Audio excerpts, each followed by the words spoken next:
అన్నప్రాశన అంటే ఏమిటి? అన్నప్రాశన 6వ నెల 6వ రోజున చేయటం ఆచారం. ఆ రోజు చేసేప్పుడు ముహూర్తం అనేర్షణతో పనిలేదు అని ఒక పెద్ద వాదన సంఘంలో ఉంది. అయితే అది చాలా తప్పుడు వాదన. కారణం 6వ నెల 6వ రోజు అమావాస్య కాని, మంగళవారం కాని, గ్రహణం కాని వస్తే అన్నప్రాశన చేస్తున్నారా? లేదు. కారణం ఆ రోజులు మంచివి కాదు అని అందరికీ తెలిసిన అంశమే. మరి ఈ వాదన, ఆచారం అమావాస్యనాడు అమలు చేయకుండా వేరే మంచి రోజు కోసం వెదుకుతారు. ఇలాంటి వాదనలు ఇతర కార్యక్రమాల విషయంగా కూడా బాగా ప్రాచుర్యంలో ఉన్నాయి. శిశు కార్యములు చేయు నిమిత్తంగా మూఢమి కర్తరి వంటివి చూడనవసరం లేదు అని చెప్పారు.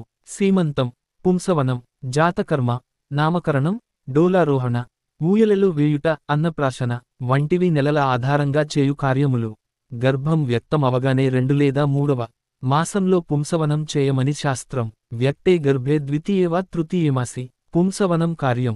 గర్భం వ్యక్తం అవగానే 2వ 3వ మాసాలలో మూఢమి ఉన్నది అని పుంసవనం చేయకుండా ఉండరాదు. అందుకుగాను మూఢమి పట్టింపు లేదు అని చెప్పారు. ఆ 2 మాసాలలోనే పుంసవనం చేయాలి. అలాగే సీమంతోన్నయనం ప్రథమే గర్భే చతుర్థోమాని అని ఆపస్తంభుడు, షష్ఠేష్టమేవ సీమంతోన్నయనం అని యాజ్ఞవల్కుడు చెప్పిన కారణంగా 4వ మాసం, 6వ మాసం, 8 మాసాలలో హోమ ప్రాధాన్యంగా చేయు సీమంత కార్యమునకు మూఢమి పట్టింపులేదు. ఇలాగే అన్ని శిశు కార్యములకు నెల పట్టింపు మాత్రమే ఉన్నది కాని ముహూర్త సంబంధం లేకుండా ఏ పని చేయమని జ్యోతిశ్శాస్త్రం చెప్పలేదు.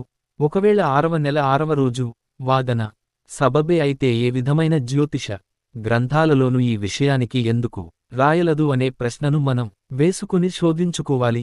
కేవలం మూఢమి పట్టింపు లేదు అన్నారు కాని ముహూర్త పట్టింపు లేదు అనే వాదన చాలా దోషవాదన.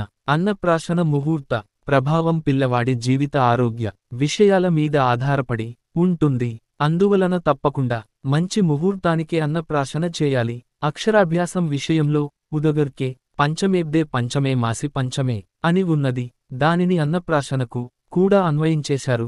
అన్ని కార్యములకు ముహూర్తం చేసే విషయంలో కొన్ని సిద్ధాంతాలు ఇచ్చారు. వాటిని అమలు చేయడానికి అవకాశం ఉన్నప్పటికీ ఇటువంటి ఆచారాలు అమలులోకి రావడాన్ని మొండి వైఖరిగానే పరిగణించాలి. పునర్వసు, మృగశిర, ధనిష్ట, పుష్యమి, హస్త, స్వాతి, అశ్విని, అనురాధ, శ్రవణం, శతభిషం, ఉత్తరాషాఢ్, ఉత్తరాభాద్ర, చిత్త నక్షత్రములు ఉన్న సమయంలో సోమ, బుధ, గురు, శుక్రవారములు తప్పనిసరి అయితే శని ఆదివారములలో అష్టమ స్థానములో పాపగ్రహములు లేకుండాను ముహూర్త సమయానికి ఉన్న లగ్నానికి పాపగ్రహ సంబంధం లేకుండా చూసి ముహూర్తం చేయమని, అన్నప్రాశన చేయమని జ్యోతిశ్శాస్త్రవేత్తలు అందరూ చెబుతారు. శాస్త్రకారులు అందరూ ఈ విషయమే చెప్పారు. కాని 6వ నెల 6వ రోజు అనే మాట చెప్పలేదు. కావున పైన చెప్పిన అంశాలతో కూడిన ముహూర్తం నిర్ణయింపజేసి శాస్త్ర వచనాలు అమలు చేసి అన్నప్రాశన చేయడం సర్వదా శుభప్రదం.